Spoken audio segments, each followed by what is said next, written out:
Awesome. Thank you so much for joining us, Rebekah. Thank you so much for having me. How's your day going so far? It's I overslept. Fair enough. I do that sometimes. So, well, I got up and I had my first meeting of the day, and then I laid back down for a few minutes, and my daughter came in the bed and she was all super snuggly, and then I woke up and it was like 9:45. I was like, oh my goodness, I gotta get going. I gotta get up. Awesome. Amazing. Well, I'm so happy to have you here today and to be interviewing you to help as many new teachers as we possibly can. Absolutely. So I have my first question for you for today is, what were your fears or challenges going into your first couple years of teaching, and how did you overcome those? Okay, so my biggest fear was probably imposter syndrome. And I think, a lot of new teachers, we've never really been in that kind of experience before. We've always had a mentor teacher, or in my case, I started out as a paraprofessional, so I had a lead teacher in the classroom. And now all of a sudden, it was just me with a classroom full of children looking at me like, okay, we trust you, we're following you, you're leading us. And I was like, oh man. So just trying to remember that I am a professional. I do know what I'm doing, and just trust the process. Just trust that everything that I had learned and everything that I had practiced, I was able to put into place, but also know that I didn't have to know everything right away. And the principal I had at the time, she was great about that. She told me, she's like, we don't expect you to know everything, but we do expect you to ask questions when you need help. So having somebody that I could go to, even as the teacher in the classroom, having someone that I could go to bounce ideas off of or ask questions, get clarification, it wasn't all just my responsibility. I still had that team of people that I could rely on. But at the same time, I knew that I did know what I was doing and that it was okay. Awesome. Amazing. Thank you so much. My next question is, what is your specific strategy for a successful year teaching students with IEPs? So I think to have a successful year, you have to start at the very beginning. So what I do before the school year even gets started, I try to get access to those IEPs so I can start looking, okay, what are their goals? What are their accommodations? It kind of lets me know how I'm going to be grouping students. Because I don't like to just group by grade level if possible. I like to group based on the type of goal that they have. So if I have this group of students working on comprehension and this group of students working on phonics, I would like to keep them separated so that I can focus just on that one skill, even if they're both in second grade or whichever, separating them by goal rather than grade or even ability level. That's something that helps me get the ball rolling. And then after that, I take, look at their goals, see what kind of progress monitoring I'm going to need for those goals, and go ahead and try to get that collected. One thing I don't do, and people kind of look at me funny when I say this, I don't go into the school year with a rules list already established. So because it's our classroom, I want our students to have some input on what they want that classroom structure to be, what they want those rules to be, and those expectations. And I have found that, especially for students with learning disabilities who oftentimes have so many things decided for them, this gives them ownership. This gives them a sense of independence and autonomy, which really encourages that independence. And they're able to really take more ownership of the classroom and of the rules.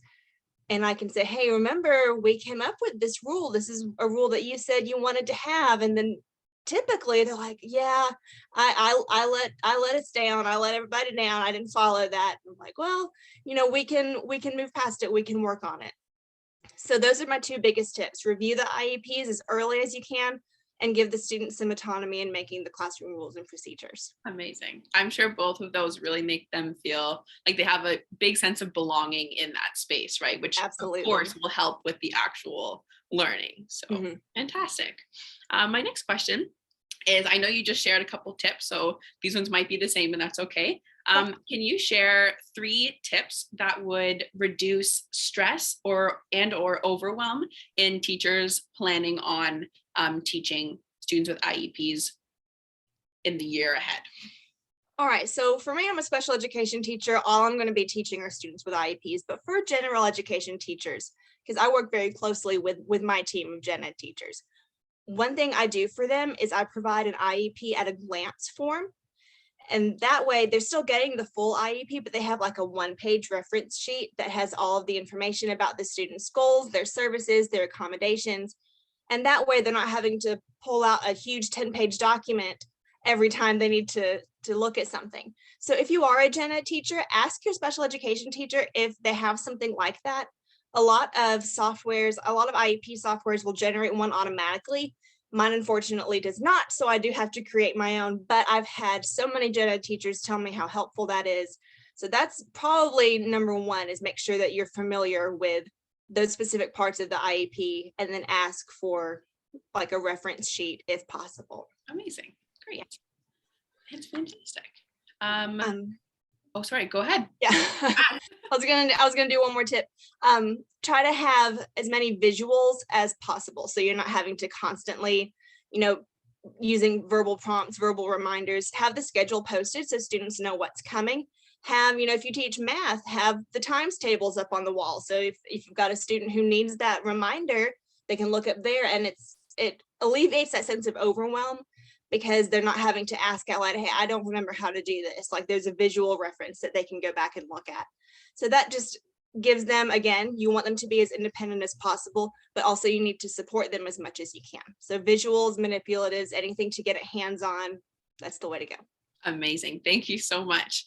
Now on the flip side, can you share 3 things that I'm going to stick with gen ed teachers should stop doing when preparing or when actually teaching students with IEP, something that will help them? It could be a habit or routine or a mindset, really, that would help them if they stopped with that. So first and foremost is presume competence. So rather than thinking, oh, this kid has an IEP, they're not going to be able to do this, that, or the other, assume that they can and let them show you otherwise. You always want to start with the least amount of prompting that you need. You can always increase it to the level that the child is able to succeed in, but you don't want to go in with the attitude of, oh, I don't think they're going to be able to do this. Yeah, I've got to figure something else out. Chances are you don't. Chances are there's a way you can adapt what you're already doing much more easily than trying to create something completely brand new for a student that you think might not be able to handle something. Another thing to stop doing is stop calling them your student. And I mean that like the gen ed teacher to the special education teacher. So I get all the time, your student did blah, blah, blah. I'm like, they're our student, ours, we share them. They're not just mine. They're not just yours. They're our student. Because a lot of times it kind of puts a barrier up. And if you're telling me that the student is mine, that means they're not yours. And that student is going to pick up on that. Yeah. If you're saying in front of the student, you're Miss Poe's student, Miss Poe's going to help you with that, then you're showing that student, I'm not here for you. Yeah. We don't have that kind of relationship. So that's one thing you gotta stop. Let's like go into the school year. These are my kids. These are my students. I'm going to teach them the same way that I teach everybody else. And then number 3, assume that the student who's in your class is there for a reason. I've heard, not as much recently, but in earlier years of teaching, I had some teachers who would tell me that kid needs to be in your room. And like, no, they don't.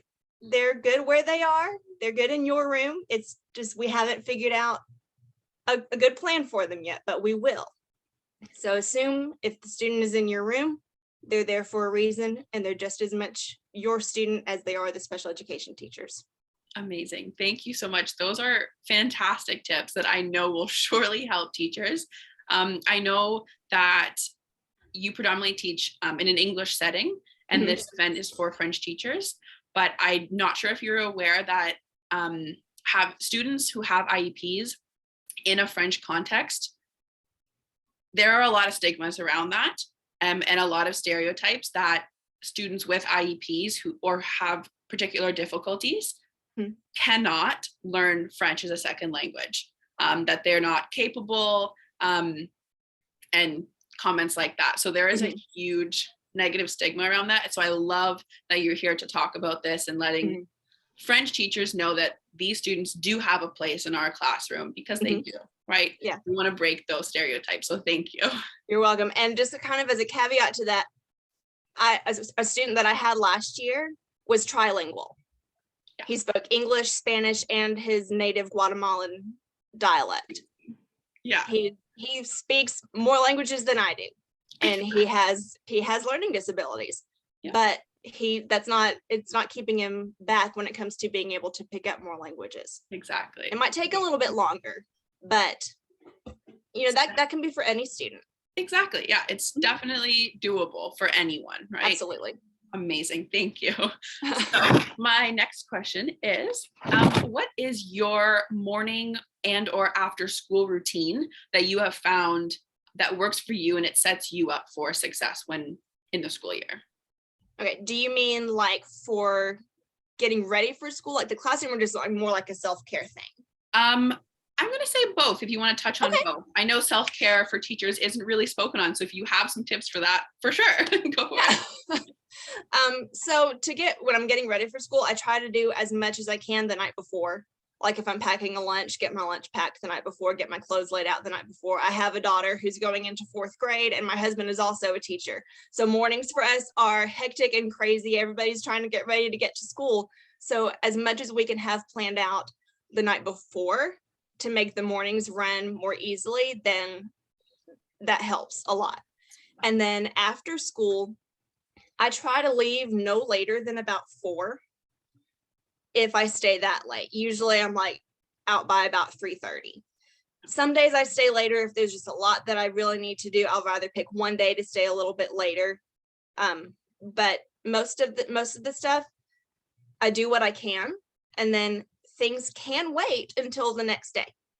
You don't have to take work home with you. You don't have to stay there until 6 o'clock. You can leave it and go home.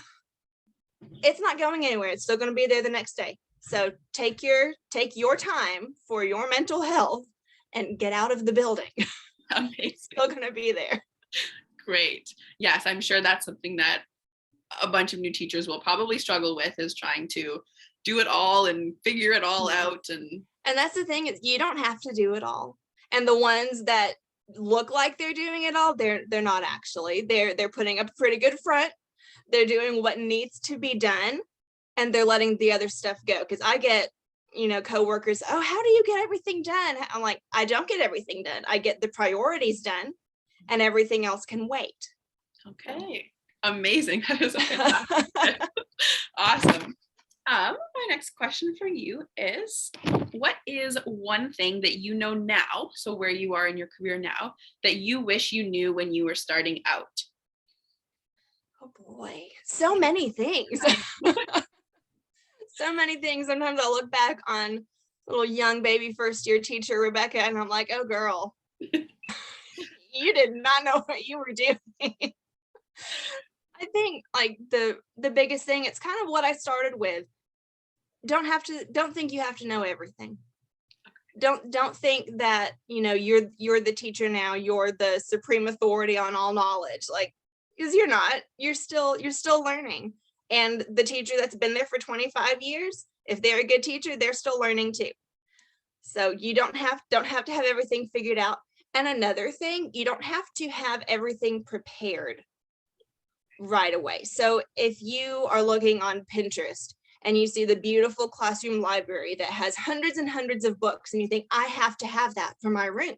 No, you don't. Start with like 10. Get like 10 of your favorite books. I pulled books off of my daughter's bedroom shelf and took them to my classroom because she'd outgrown them. Like, this is my classroom library. It was like this big. I set it on a shelf and looked at it. I was like, oh boy. But as you go, you get more, and you figure out what you need, and you figure out what you don't need. And I'm telling you, half the stuff in the Target dollar spot that is so cute that you think you need, no, you don't. Save your money, spend it on like Ticonderoga pencils because those are the good ones. Those are the ones you're going to want. Right. But you don't have to start out the year with everything looking picture perfect. The students just want you. They don't care about the stuff. They just want you. Yeah, that's fantastic. I know even myself included, I probably fall a little bit into that trap of wanting everything to be nice and set and everything there for them and accessible right from the beginning and, loads of it. But you're right. We all have to start from somewhere and you Mhm. just accumulate and gather and figure out what works and what doesn't as you go. So thank Exactly. you. Um, what is one thing that teachers can do today? So whether it's a day in the summer or the week before school or wherever they are, what can they do that day to help them prepare for teaching students with IEPs? I think the biggest thing is just go in with an open mind. Okay. And don't leave all of your preconceived notions at the door. Because even if you taught students with IEPs last year, these students that you're getting this year are not going to be the same. Everybody's different. That's why it's an individualized education plan. So go in thinking that it's going to be okay. Go in thinking that these students are capable, and it's that mindset shift again that we have to work on, because there's a lot of stigma that can go into special education. And I hear all the time, oh, you must have so much patience. I don't have any patience. Like, my family will tell you I'm one of the most impatient people in the world, but I know what to expect when it comes to special education. And I know that I have to go in. Every kid gets a blank slate every day. That's amazing. Awesome. Yeah. One day at a time. Every day is a new day. Exactly. Fantastic.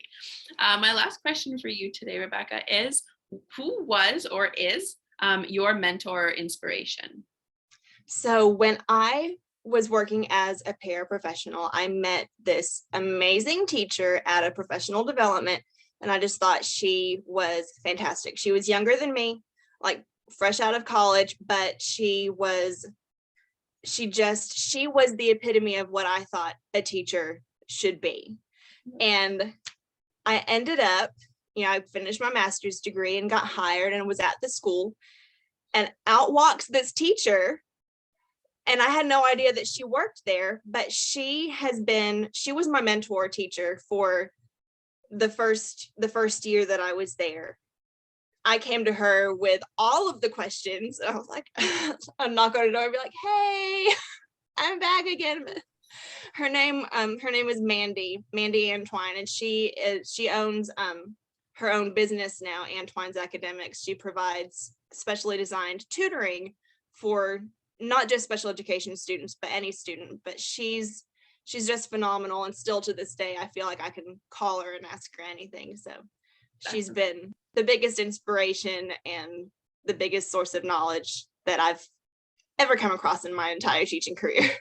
Amazing. I know it's super important to always have someone to help you along the way, right? Where you can't do it alone. So I would not have survived my first year teaching without her. Fair enough. Yeah. Fair enough. So that's another tip. Find that person in your building who is going to be that person for you. That person you can go to and just vent and get everything out in the open. That person who's going to be able to like rein you back in and speak life into you the way that she was able to do that for me. So find that person and don't let them go. Amazing. Okay. Thank you so much. I really appreciate you joining us. That is all the questions I have for you. I know that so many new teachers are going to benefit from your advice, and I just can't wait to share it with them. So thank you so much.